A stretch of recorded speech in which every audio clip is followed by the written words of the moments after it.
আজকে রোহিঙ্গাতে আমাদের আগমন উপলক্ষে রোহিঙ্গার অসংখ্য জনগণ মাহফুজ এবং আমাদের সাথে আসে লোকজন যারা আজকে এখানে একটা বড় সমাবেশ করেছেন।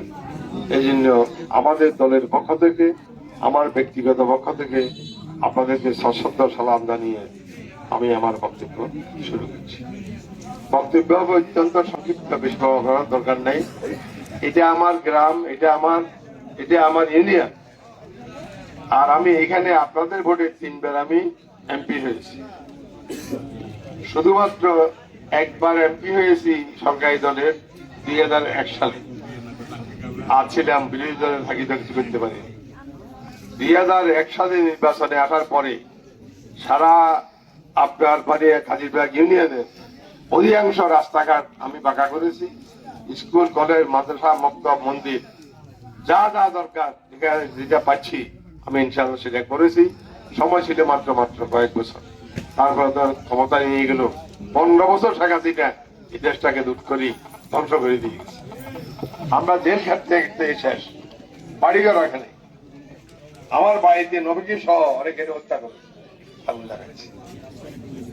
এরপরেও আমি শপথ করেছি আমি একজন মুসলমান, একজন মানুষ হিসাবে আমরা ক্ষমতা গেল কারো বাড়ি ঘরে আগুন দেব না। মানুষকে মানুষের মতো বাঁচতে দিতে হবে। শুধু আজকে একটি মাত্র ওয়াদা, সেটা হচ্ছে আগামী 12 তারিখে নির্বাচন।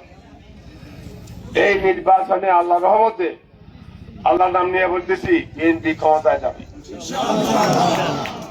আপনাদের জবাব দিবে, আপনারা নিশ্চয়ই বানাইতে পারবেন। তারপরেও একটা কথা আছে, বিশ্ববাসী তাকিয়ে আছে কি পরিমাণ ভোটে বিএনপি ক্ষমতায় যাবে। যখন আমরা মাঠে খেলতে যান, ফলাফল 3-4 হাত মিলিয়ে কেউ এদিকে তাকায় না। যারা দলকে বড় দল, ভালো দল, তাদের পক্ষে সবাই হাত তুলি, হাততালি। ঠিক বলছি কিনা? অতএব বিশাল ভোটের ব্যবধানে যদি আমরা ক্ষমতায় যাই, সারা বিশ্ববাসী কোটি কোটি, হাজার হাজার কোটি টাকার সাহায্য, সহযোগিতা এবং কর্মসংস্থানের ব্যবস্থা করি আমাদের দেশ উন্নয়নের অগ্রযাত্রা